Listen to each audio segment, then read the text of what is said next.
magic word. Here in the secret kindergarten, the world's best show for kids is starting. The Secret Kindergarten Radio Show. Use your ears and your imagination.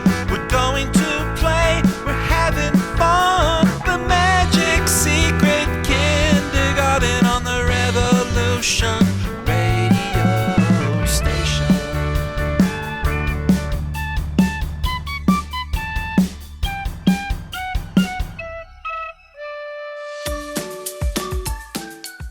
Welcome back to the Secret Kindergarten. Gino here. And my puppy is very big. His name is Ernie, and he's getting big. And he's a little bit naughty, but he's very clever, and I love him so much, but I can't have him here with me because he'll break the computer. Big fat story time today. Maya the Bee returns today, and I'm going to play 2 chapters from the book. We're going to pick up from where we left off all that time ago, and we're going to chapter 11, so I hope you're comfortable. These stories are going to bring us all the way to the top of the hour. So here we go. Maya the Bee.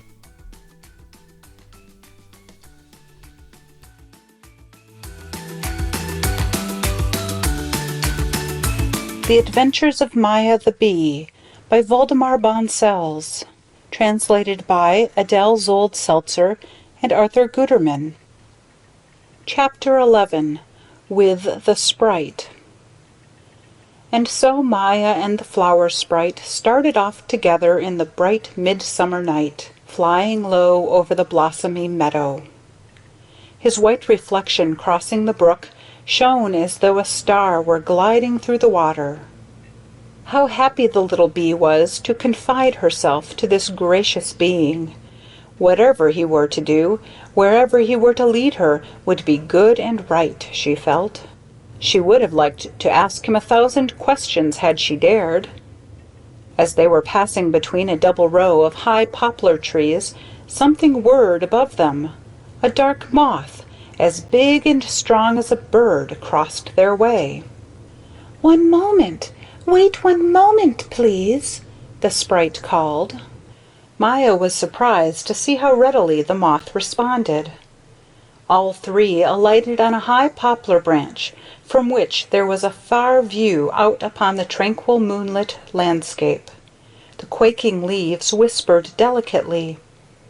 The moth, perching directly opposite Maya, in the full light of the moon, slowly lifted his spread wings and dropped them again softly, as if gently fanning a cool breath upon someone. Broad diagonal stripes of a gorgeous bright blue marked his wings. His black head was covered as with dark velvet. His face was like a strangely mysterious mask, out of which glowed a pair of dark eyes. How wonderful were the creatures of the night! A little cold shiver ran through Maya. She felt she was dreaming the strangest dream of her life. "You are beautiful," she said to the moth. "Beautiful, really." She was awed and solemn. "Who is your companion?" the moth asked the sprite. "A bee. I met her just as I was leaving my flower." The moth seemed to realize what that meant. He looked at Maya almost enviously. "You fortunate creature." "Are you sad?" asked Maya out of the warmth of her heart. The moth shook his head. "No, not sad." His voice sounded friendly and grateful, and he gave Maya such a kind look that she would have liked to strike up a friendship with him then and there. "Is the bat still abroad, or has he gone to rest?" This was the question for which the sprite had stopped the moth. "Oh, he's gone to rest long ago. You want to know, do you, on account of your companion?" The sprite nodded. Maya was dying to find out what a bat was, but the sprite seemed to be in a hurry. With a charming gesture of restlessness, he tossed his shining hair back from his forehead. "Come, Maya," he said, "we must hurry. The night is so short." "Shall I carry you part of the way?" asked the moth. The sprite thanked him but declined. "Some other time," he called. "Then it will be never," thought Maya as they flew away, "because at dawn the flower sprite must die." The moth remained on the leaf looking after them until the glimmer of the fairy garments grew smaller and smaller and finally sank into the depths of the blue distance. Then he turned his face slowly and surveyed his great dark wings with their broad blue stripes. He sank into a reverie. "So often I have heard that I am gray and ugly," he said to himself, "and that my dress is not to be compared with the superb robes of the butterfly. But the little bee saw only what is beautiful in me, and she asked me if I was sad. I wonder whether I am or not. No, I am not sad," he decided. "Not now." Meanwhile, Maya and the flower sprite flew through the dense shrubbery of a garden. The glory of it in the dimmed moonlight was beyond the power of the mortal lips to say. An intoxicatingly sweet cool breath of dew and slumbering flowers transformed all things into unutterable blessings. The lilac grapes of the acacias sparkled in freshness. The June rose tree looked like a small blooming heaven hung with red lamps. The white stars of the jasmine glowed palely, sadly, and poured out their perfume as if, in this one hour, to make a gift of their all. Maya was dazed. She pressed the sprite's hand and looked at him. A light of bliss shone from his eyes. "Who could have dreamed of this?" whispered the little bee. Just then she saw something that sent a pang through her. "Oh!" she cried. "Look! A star has fallen. It's straying about and can't find its way back to its place in the sky." "That's a firefly," said the flower sprite without a smile. Now, in the midst of her amazement, Maya realized for the first time why the sprite seemed so dear and kind. He never laughed at her ignorance. On the contrary, he helped her when she went wrong. "They are odd little creatures," the sprite continued. "They carry their own light about with them on warm summer nights and enliven the dark under the shrubbery where the moonlight doesn't shine through. So Firefly can keep tryst with Firefly even in the dark. Later, when we come to the human beings, you will make the acquaintance of one of them." "Why?" asked Maya. "You'll soon see." By this time they had reached an arbor completely overgrown with jasmine and woodbine. They descended almost to the ground. From close by, within the arbor, came the sound of faint whisperings. The flower sprite beckoned to a firefly. "Would you be good enough," he asked, "to give us a little light? We have to push through these dark leaves here. We want to get to the inside of the jasmine arbor." "But your glow is much brighter than mine." "I think so too," put in Maya, more to hide her excitement than anything else. "I must wrap myself up in a leaf," explained the sprite, "else the human beings would see me and be frightened. We sprites appear to human beings only in their dreams." "I see," said the firefly. "I am at your service. I will do what I can. Won't the great beast with you hurt me?" The sprite shook his head no, and the firefly believed him. The sprite now took a leaf and wrapped himself in it. The gleam of his white garments was completely hidden. Then he picked a little bluebell from the grass and put it on his shining head, like a helmet. The only bit of him left exposed was his face, which was so small that surely no one would notice it. He asked the firefly to perch on his shoulder, and with its wings to dim its lamp on the one side so as to keep the dazzle out of his eyes. "Come now," he said, taking Maya's hand. "We had better climb up right here." The little bee was thinking of something the sprite had said. As they clambered up the vine, she asked, "Do human beings dream when they sleep?" "Not only then. They dream sometimes even when they are awake. They sit with their bodies a little limp, their heads bent a little forward, and their eyes searching the distance, as if to see into the very heavens. Their dreams are always lovelier than life.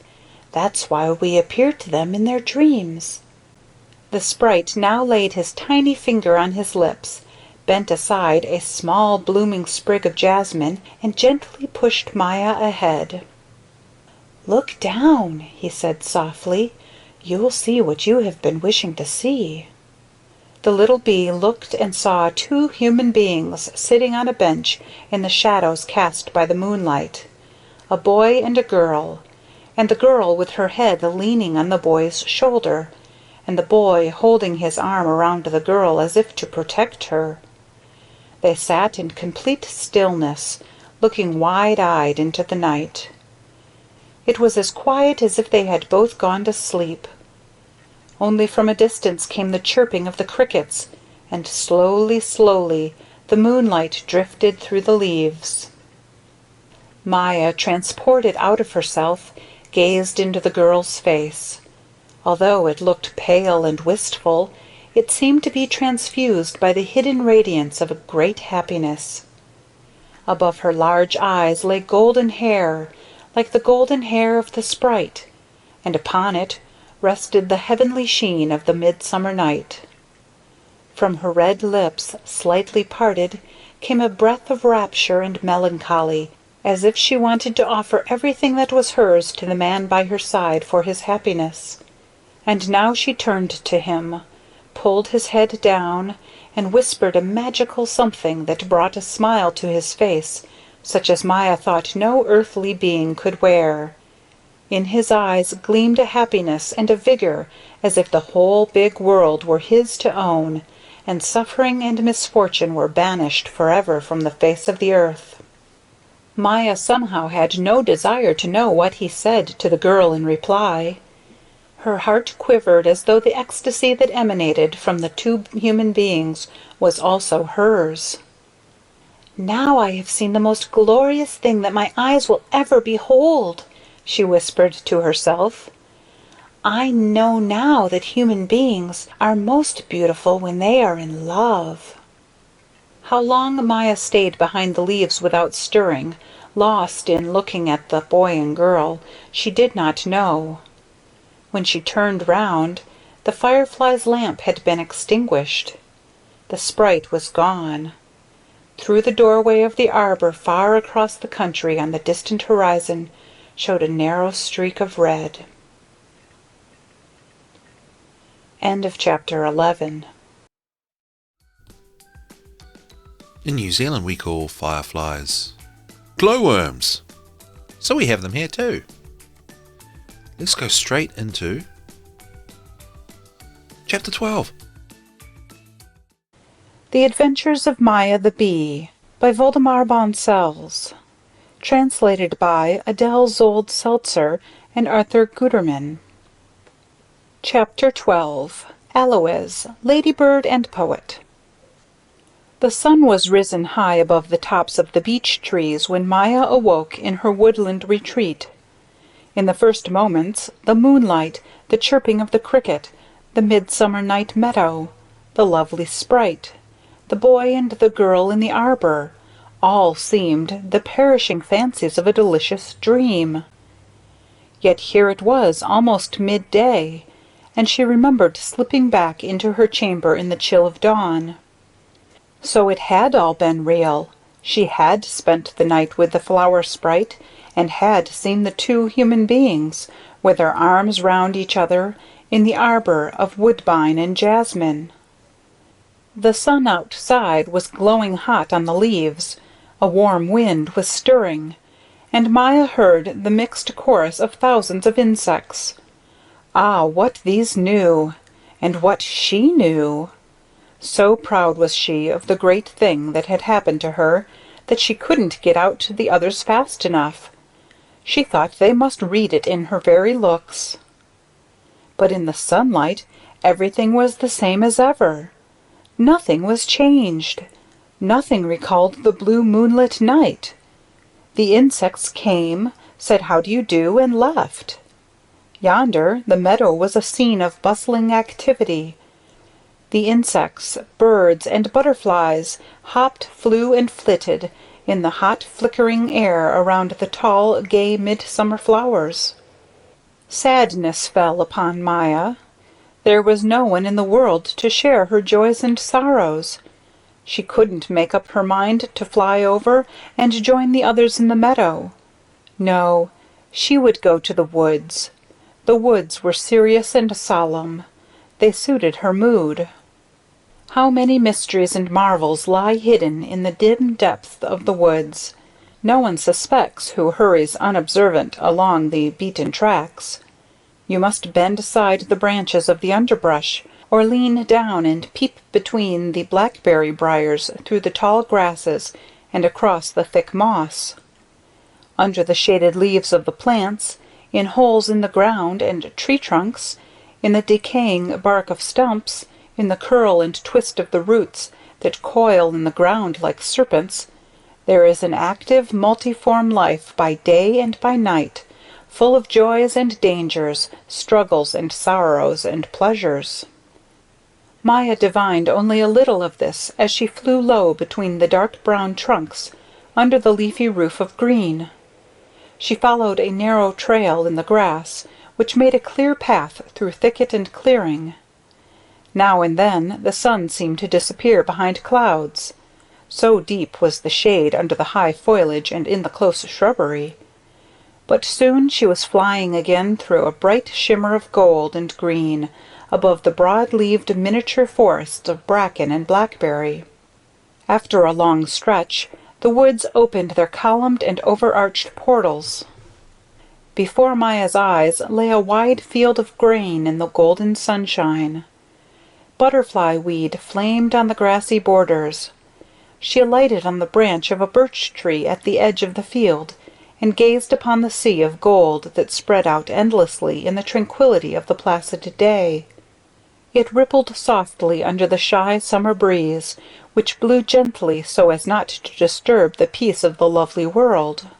Under the birch tree a few small brown butterflies, using the butterfly weed for corners, were playing Puss in the Corner, a favorite game with butterfly children. Maya watched them a while.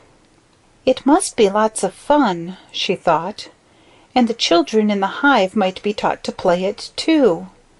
The cells would do for corners. But Cassandra, I suppose, wouldn't permit it. She's so strict. Ah, now Maya felt sad again, because she had thought of home, and she was about to drift off into homesick reverie when she heard someone beside her say, "Good morning. You're a beast, it seems to me." Maya turned with a start. "No," she said, "decidedly not." There, sitting on her leaf, was a little polished terracotta half-sphere with 7 black dots on its cupola of a back, a minute black head and bright little eyes. Peeping from under the dotted dome and supporting it as best they could, Maya detected thin legs fine as threads. In spite of his queer figure, she somehow took a great liking to the stout little fellow. He had distinct charm. "May I ask who you are? I myself am Maya of the nation of bees." "Do you mean to insult me? You have no reason to." "Why should I? I don't know you, really I don't." Maya was quite upset. "It's easy to say you don't know me. Well, I'll jog your memory. Count." And the little rotundity began to wheel round slowly. You mean I'm to count your dots? Yes, if you please. 7, said Maya. Well, you still don't know? All right, then, I'll tell you. I'm called exactly according to what you counted. The scientific name of our family is septum punctata. Septum is Latin for 7. Punctata is Latin for dots, points, you see? Our common name is Ladybird. My own name is Alois. I am a poet by profession. You know our common name, of course. Maya, afraid of hurting Alois's feelings, didn't dare to say no. Oh, said he, I live by the sunshine, by the peace of the day, and by the love of mankind. But don't you eat, too? Asked Maya, quite astonished. Of course. Plant lice, don't you? No, that is... Is what? Is what? Not usual, said Maya shyly. Of course, cried Alois, trying to raise one shoulder, but not succeeding, on account of the firm set of his dome. As a bourgeoisie you would, of course, do only what is usual. We poets would not get very far that way. Have you time? Why, yes, said Maya. Then I'll recite you one of my poems. Sit real still and close your eyes, so that nothing distracts your attention. The poem is called Man's Finger, and is about a personal experience. Are you listening? Yes, to every word. Well then, since you did not do me wrong, that you found me doesn't matter. You are rounded, you are long. Up above you wear a flatter, pointed, polished sheath or platter, which you move as swift as light, but below you're fastened tight. Well? Asked Alois after a short pause. There were tears in his eyes and a quaver in his voice. Man's finger gripped me very hard, replied Maya in some embarrassment. She really knew much lovelier poems. How do you find the form? Alois questioned with a smile of fine melancholy. He seemed to be overwhelmed by the effect he had produced. Long and round. You yourself said so in the poem. I mean the artistic form, the form of my verse. Oh, yes, I thought it was very good. It is, isn't it? Cried Alois. What you mean to say is that Man's Finger may be ranked among the best poems you know of, and one must go way back in literature before one comes across anything like it. The prime requisite in art is that it should contain something new, which is what most poets forget, and bigness, too. Don't you agree with me? Certainly, said Maya. I think... The firm belief you express in my importance as a poet really overwhelms me. I thank you, but I must be going now, for solitude is the poet's pride. Farewell. Farewell, echoed Maya, who really didn't know just what the little fellow had been after. Well, she thought, he knows. Perhaps he's not full grown yet. He certainly isn't large. She looked after him as he hastened up the branch. His wee legs were scarcely visible. He looked as though he were moving on low rollers. Maya turned her gaze away, back to the golden field of grain, over which the butterflies were playing. The field and the butterflies gave her ever so much more pleasure than the poetry of Alois, Ladybird, and Poet. End of chapter 12.